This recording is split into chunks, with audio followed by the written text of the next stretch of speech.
Dr. Aasim Padela. I'm thrilled to be introducing him to you all. He's a longtime grantee of the foundation. I'm actually not even sure how many grants he's had in one capacity or another, but several, and he's been a really prolific and excellent grantee. I actually met Aasim. Many of you know that we hosted sort of a speaking session or a listening session in Istanbul last November. I had the pleasure of meeting Aasim there, and was really thrilled to meet a really sharp Muslim scientist who understood the Islamic tradition very deeply, as well as, of course, his training in the regular sciences. And just to speak on that, Dr. Aasim is a medical doctor. He's an emergency medicine physician. And he's a vice chair for research and scholarship in the Department of Emergency Medicine at the Medical College of Wisconsin. Esteemed scholars such as myself, Kevin, and Eric Jesfield know that there's a disproportionate number of excellent scholarship coming out of Wisconsin. Dr. Padela got his MD from Weill Cornell Medical College, a master's in healthcare research from the University of Michigan. He holds a BS in biomedical engineering and a BA in classical Arabic from the University of Rochester, not to mention that he spent some time in Islamic seminaries studying as well. He did his residency in emergency medicine at U Rochester and a research fellowship at U Michigan and a medical ethics fellowship at the McLean Center for Medical Ethics at U Chicago. And his academic training also included visits at the Oxford Center for Islamic Studies and the International Institute for Islamic Thought. His research centers around using Muslim Americans and Islam as a model to study how religion impacts patient health behaviors and healthcare experiences, how it informs their professional identities and workplace experiences, and how it furnishes bioethical guidance to patients, providers, policymakers, and religious leaders. When I said he's been a prolific grantee, I wasn't exaggerating. He has over 120 peer-reviewed articles and book chapters, and he is an editor or co-editor of 3 books, including Medicine and Sharia, Dialogue in Islamic Bioethics, Islam and Biomedicine, and Organ Donation in Islam. He's on, I can't go through the full list. I mean, it's an incredible amount of stuff that he does, and I gather that he's going to help orient us a little bit about the work that he's done over the years, particularly those that intersect with our foundation. Without further ado, Dr. Aasim. Thank you. It's truly an honor and pleasure to be amongst you all today, and I want to acknowledge the support of the foundation. My talk today will sort of narrate that history of my interaction with the foundation. So as you can see, the talk title I have today is Bridging Frontiers, Islam, Bioscience, and the John Templeton Foundation Connection. I also would like a thumbs up that you can see the slides. Everything's okay? Yes, Amr, can you unmute? Yeah, everything's good? Yeah, I see it. Hopefully. Very good. So to begin with, since we just left the holidays of Thanksgiving, I wanted to thank not only the foundation for supporting me, for Christina for helping invite me a year in advance and being gracious when I canceled last minute last year. And I was able to come now this time to speak with you, to Amr for introducing me, to Rashid who had the idea of inviting me, I think many years ago, and to others throughout the foundation, and to the president, to Heather Dill Templeton. So I want to give thanks, and as Sir John has said, Thanksgiving leads to more to give thanks for, and to spiritual growth. And I bring this quote up because for me, what I've found in my relationship with the foundation is that there are deep resonances within ideas that Sir John had, and within my own tradition and how I have lived my life as a Muslim. So every sermon that I have given since I was 15, I've been giving sermons for a long time. One of my teachers had this idea that you should kind of give thanks, and this is a verse from the Quran. So every sermon that I've ever given starts with this verse, which is a spiritual law from our tradition, right? That God says that if you are grateful, I will certainly give you increase. And as you can see, there's a resonance between that, right, and what Sir John had his notion about Thanksgiving leading to have more to give thanks for. And you'll see as I proceed down my talk, that's how I've approached the foundation, trying to think about those wisdoms that are in our tradition or in my tradition and how they resonate with others and other traditions. So Amr did introduce my background. I want to start with a little bit of that so you get a sense of where I come from and how my relationship with the foundation has proceeded. But I did have this siloed sort of studies both in the world of Islam or the Islamic tradition and in biomedicine. He mentioned that I did some seminary work as a I was duly enrolled in high school and in an Islamic seminary. And we did some foundational studies at that time. And I left that experience to go on the Register of Islam to the American University of Cairo while I was doing a bachelor's in Arabic studies. I spent some time there and also in learning circles around the seminary while Al-Azhar. Later on, went to spend two stints at the Oxford Center of Islamic Studies, and thereafter a year at the International Institute of Islamic Thought. And I've continued to do some studies and tutorials with many seminarians at these institutions here. On the medicine side, I was a hard scientist or applied scientist. I did a biomedical engineering degree at the University of Rochester, did medicine at Cornell, spent time as an emergency medicine resident at the University of Rochester. And then I went into the University of Michigan program that was sponsored by the Robert Johnson Foundation to do community-based health research, right, and health services research. He mentioned the Ethics Center Fellowship. So the point was that my training had been in two different ways, right? In the world of medicine and biomedicine, in the world of Islam. And these ideas that Sir John had and the foundation has kind of moved forward in the way that it grants project grants have been animating some of the work that I've proceeded down the path. So this is one quote, right? The idea that religious leaders and scientists can develop a vastly larger cosmology and a wider and deeper theology, and how to do so was also laid out by these ideas in the foundation, that you should participate in humble dialogue and explore together, right? Scientists and religious leaders together explore how science might inspire and assist religion to explore boundless possibilities. That notion, that idea has been undergirding some of the work I'm going to present to you in a few slides, but also the idea of spiritual laws, right? That exist and that they're knowable. They can be discovered within religious traditions, but also in collective human experiences. And the goal of that uncovery, right, to reveal those laws is to mobilize them towards flourishing, both at the individual and societal level.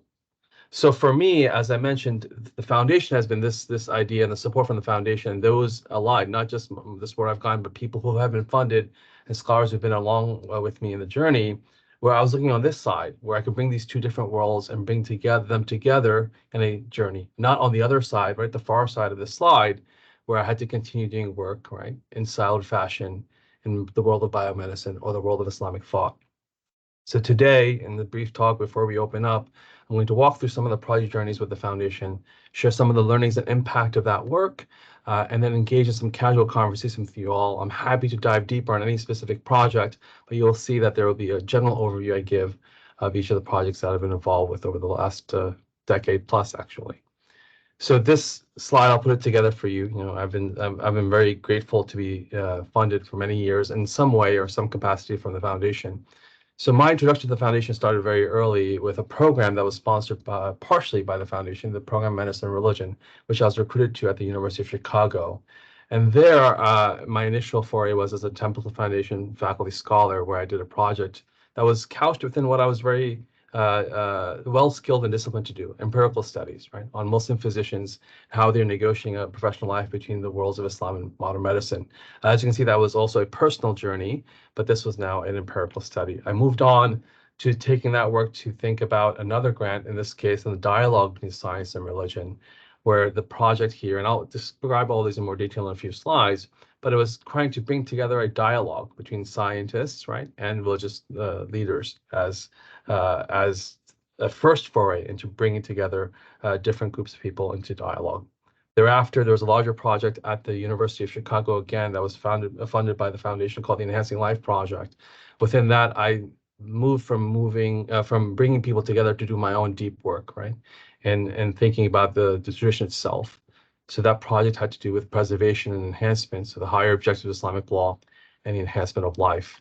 And thereafter, and not John Templeton Foundation in this case, but the Templeton Religious Trust helped me then think about field building. So I wanted to not just do my own work, but bring people together in a larger space to seed a field of bringing together Islamic studies and the world of biomedicine. This was a project that was funded called Conversation on Islam and Human Sciences. And now, presently, I'm grateful to have a project where we're doing intervention work in medical school spaces, or adjacent to medical school spaces, where we're fostering connections between bioscience and theology for medical track Muslim students. So my talk today, I'm going to give you snippets of these different projects and how they led to each other and what impact they've had in the ecosystem of scholarship. So let's begin. As I mentioned, my first introduction to the foundation was through this program at the University of Rochester, or University of Chicago, the program Medicine and Religion. So these two esteemed scholars, Dan Silmazy and Farr Curlin, were granted a large grant to think about renewing the practice of medicine. They noted, and this holds true today, this is way back in 2012, that there was an epidemic of burnout amongst clinicians, right? That there were a lot of individuals leaving the profession. And after COVID-19, this has only accelerated. So at that time, they felt that perhaps we can spiritually renew medicine by renewing physicians themselves. And the way to do that was to take the spiritual pulse of the profession by studying relationships between physician spirituality, broadly defined, and how that relates to curator satisfaction and burnout. And their hypothesis was that if you can increase for physicians' spirituality, however they define that themselves, then perhaps we can address the dissatisfaction and burnout the physicians have and renew the profession. The idea was to first do this diagnostic work, this descriptive work, and then to create and test interventions. As a Muslim, I had several questions about this entire enterprise. The first question I had was, can physicians actually be spiritual beings in practice? Right? Are we just technicians in the world of medicine, or do we have something more to offer? And ourselves, do we bring our full identity, or just the scientific identity into practice? Then does medicine actually accommodate minority religious identities? The two scholars here were coming from a majoritarian Christian background. But what about those other physicians who have spirituality or might not have any spirituality, but are minorities within this world of American medicine? And specifically for myself and my community, would becoming more Muslim, if the idea was to spiritually renew yourself, be more connected with your tradition, would being more Muslim lead to more harm? So that was my take on this project, and I was grateful enough to be funded to do that sort of work and address those questions that I had. So the project was Muslim Physicians in the United States, as I mentioned, negotiating a professional line between Islam and modern medicine. And I was using empirical methods to investigate this scenario.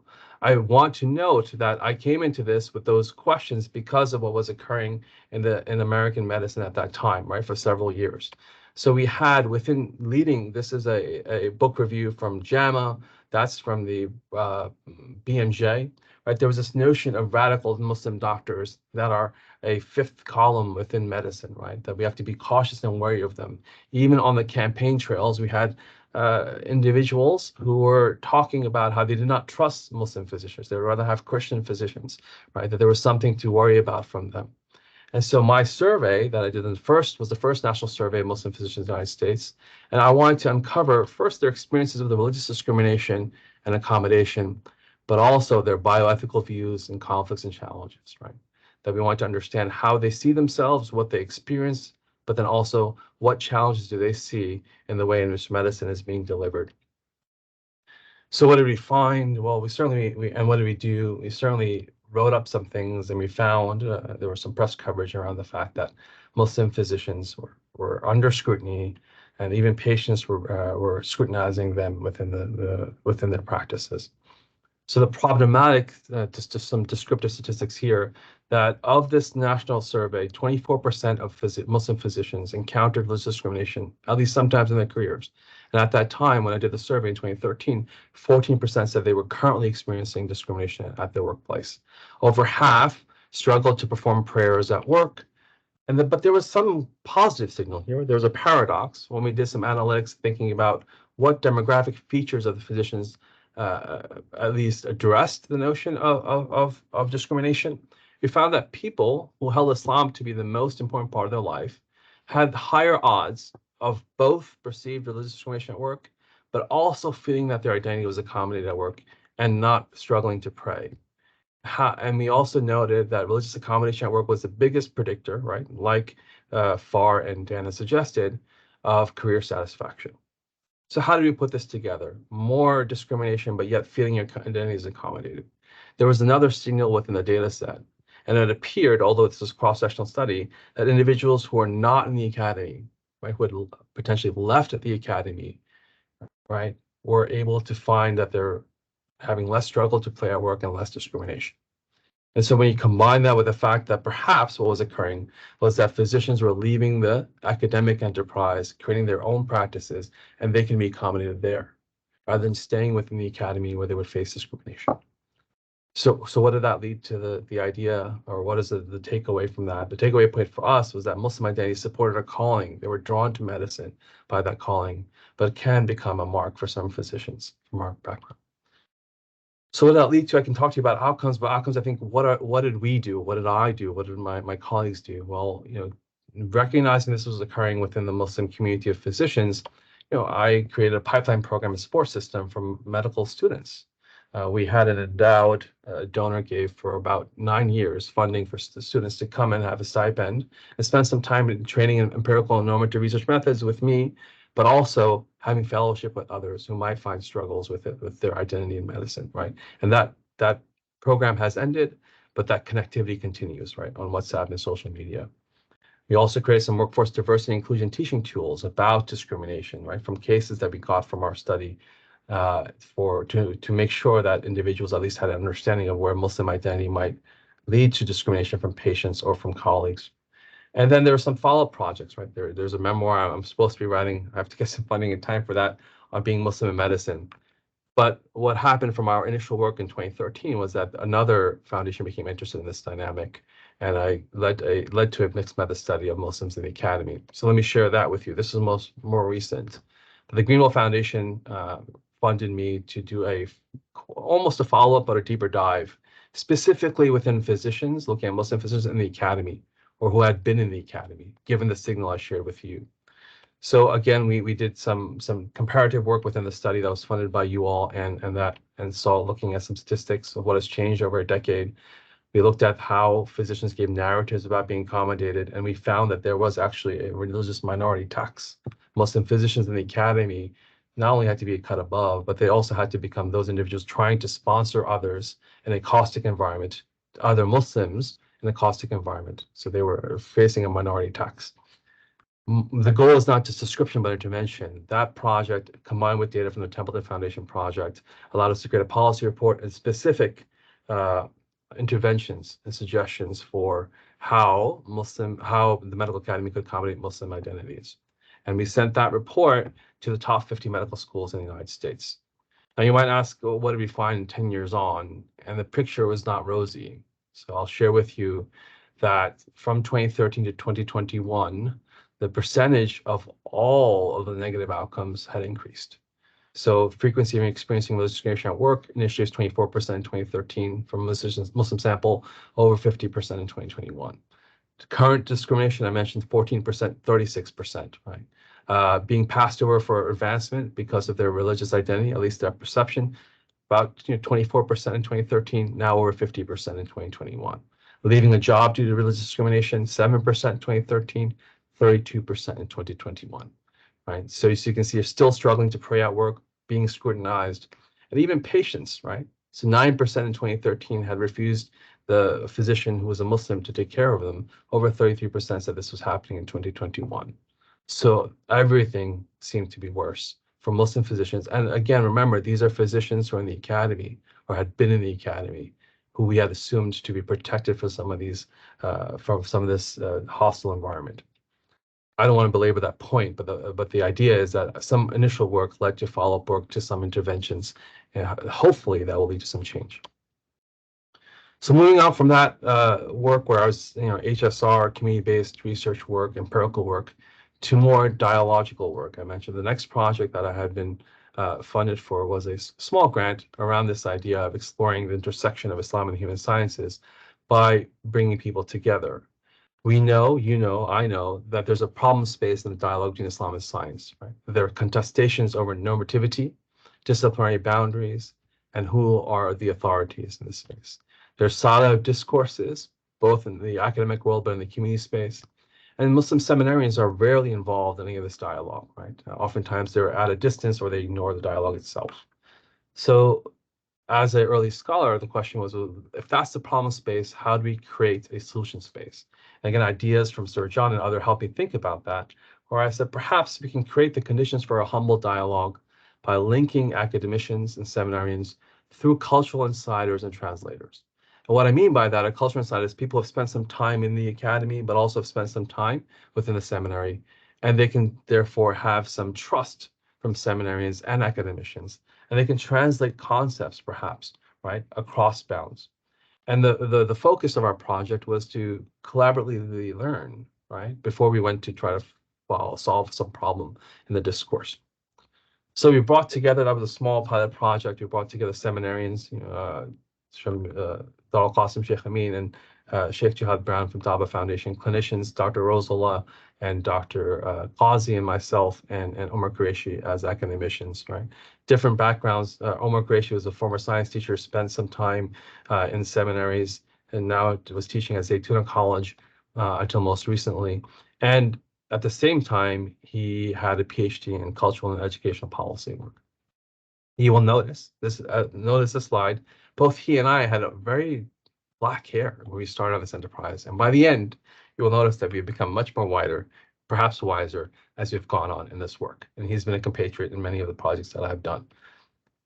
So our focus of this project, right, was to dialogue and around two questions.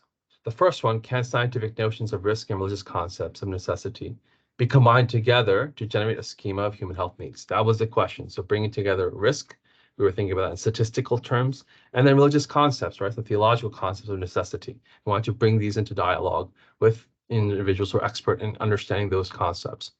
The other question was more about metaphysics and sort of the physical space, right? What is the soul? Metaphysical question. How its capacities are manifested bodily. So we want to now have it bringing together different areas, right? Not social science, but in this case, scholastic theology around the soul, and then biomedical science around how we think about death, perhaps. So that was the context for multidisciplinary research and framework building. Well, again, what did we do? Certainly, as any academician, we wrote some papers, right? In collaborative fashion. We held a conference that we had some findings that we thought were interesting, ways of dialogue. We wanted to bring others on to that same ship and give them a platform to talk about the ways in which we can have interface and discourse at the junction of Islam and science. And that also led to some press popular work about this model perhaps could be one that others use, the one that we had started with this humble dialogue using cultural insiders and translators. What we learned, really, or what I learned, was that humble dialogue for discovery requires bridge scholars and bridging concepts. So the concept of risk was a good one, where we can think about risk from a statistical standpoint, from a medical standpoint, but also from a theological standpoint. And that the anchor for that notion of risk resides in different ways, and it's measured differently, but we can have dialogue over it and have a greater understanding. That we also require mid-career enthusiasm, loss of patience, that senior scholars from the seminary or from the academy perhaps would not have the patience to engage in dialogue and to be as epistemically humble as those who are mid-career. But really, for it to move further, we need to build an ecosystem, right? Centers and scholarships where this dialogue doesn't happen just once, but people who have been initiated in the dialogue can continue to do that in new areas, right? And take their learning and teach others how to do that work. The project led to another project. I was collaborating with a friend of mine, Muhammad Ali, who used the same dialogical model in a certain way, somewhat adapted, and took it to the Middle East. And we were funded on a project around genomics through the Qatar National Research Foundation, thinking about how we think about genomics from a religious and a scientific lens.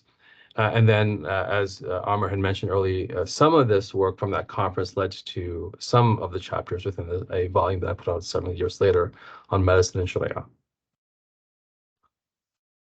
So that's sort of in the domain of Islam and science, and Islam and bioscience specifically. The third project I mentioned after that, right, sequentially. So I'd done empirical work, now I did some dialogical work and some interesting sort of experimentation in that space, was to now be prepared to do my own work in the Islamic tradition. So the Enhancing Life project that was funded at the University of Chicago had these two big questions that they wanted to address. What does it mean to enhance life, including spiritual life? But then also, what are the spiritual laws for strategies, social mechanisms, technologies that enable us to enhance life in its many dimensions and measurable ways? Now, reflecting on those core questions, right, their idea was that many scholars from different disciplines would come together and seed an interdisciplinary area of research focused on human flourishing. That was the goal.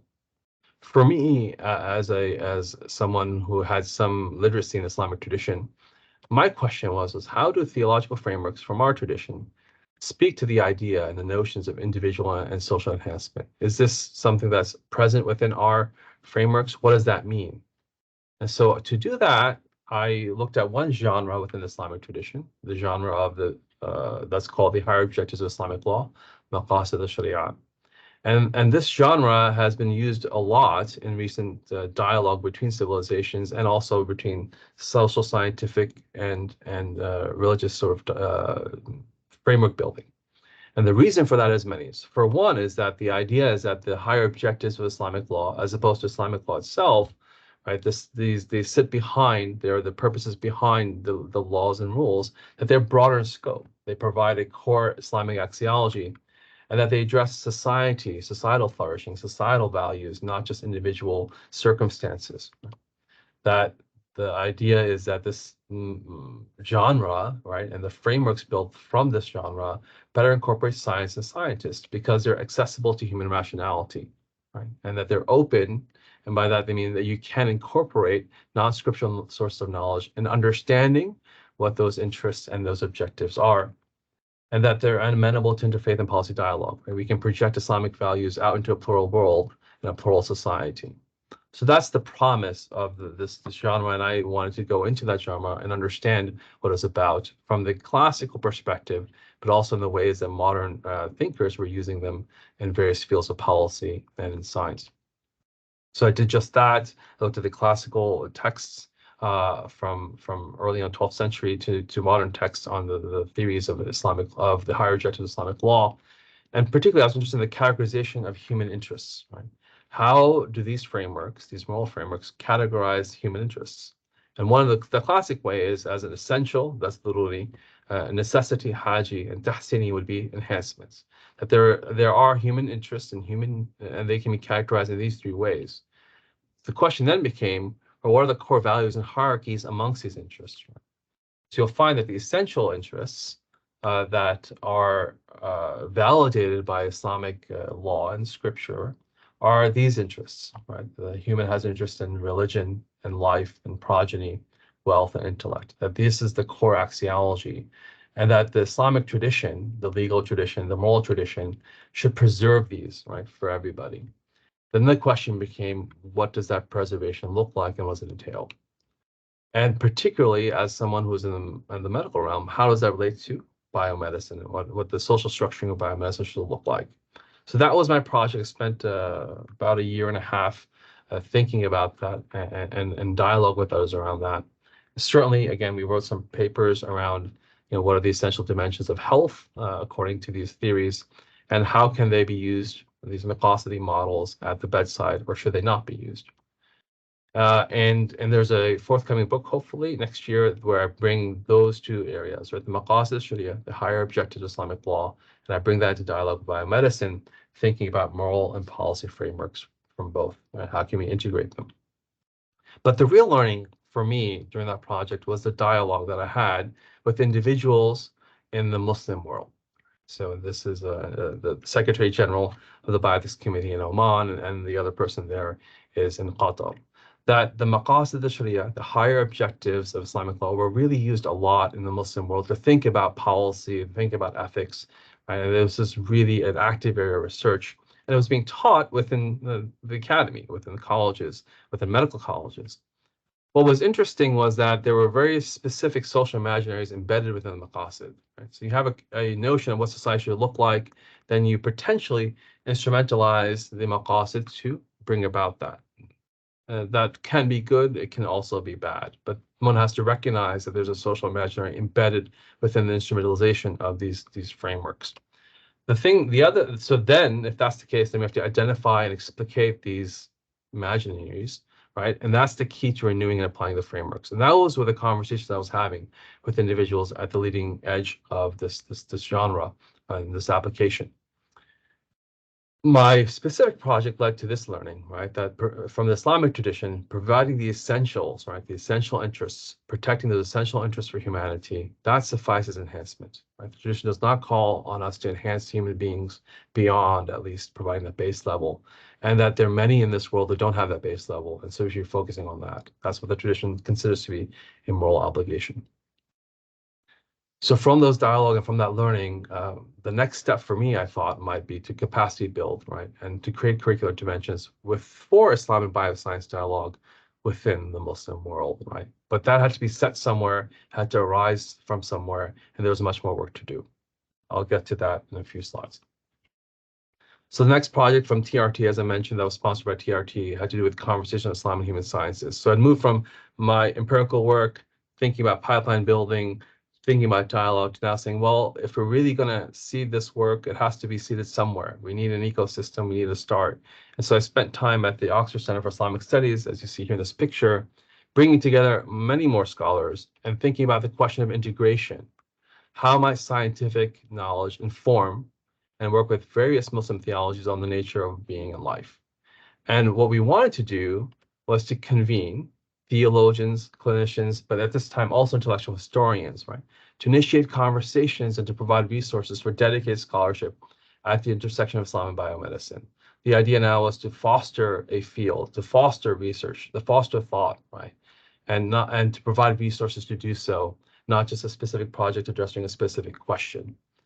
Therefore, that required many different people to come together. As you see here, some of you might recognize some of the folk. And this was our team across the world, from my colleague, Dr. Fifi Lakiti, who was at Oxford, to others across the world.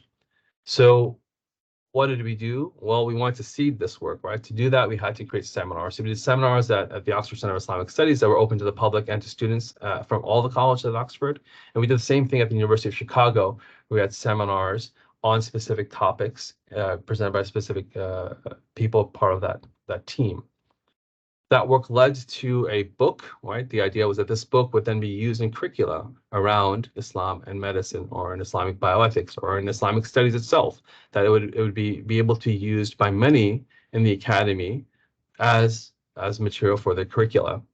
And that book, it just came out recently, there was a little delay with COVID, was actually part of a royal book launch by the Sultan of Malaysia, where he gathered all the deans of the medical schools that he sponsors, which significant number in Malaysia, and had a book launch with my colleague, Dr. Fifi, there to have them think about integrating this material into their own teaching, into their own schools. The key learning for me from that project was that the possibility of integrating the two domains of knowledge, the Islamic tradition and biomedicine, lies in conceptual clarity and precision of terms used in dialogue. Again, like the term of risk, people use these terms, but sometimes have very different ways of thinking about what they mean, and we must be clear about what we mean and how we measure them. That we have to create composite epistemic frameworks to evaluate truth claims coming from the domain of science and from the domain of religion, and that multidimensional and multidisciplinary scholarship needs to be undertaken with an acquisitive spirit. There are many sometimes that come with preconceived notions about what others are saying. And again, that is a barrier to epistemically humble dialogue. And you have to vet that out and think about how to be open to perhaps stepping away from those fixed views. But sustainability, as I mentioned, the idea was to now have things in curricula requires a platform, right? In the academy, well, I don't think it can sit in the seminary, but it has to sit in the academy for inter and transdisciplinary collaboration, convening, and training.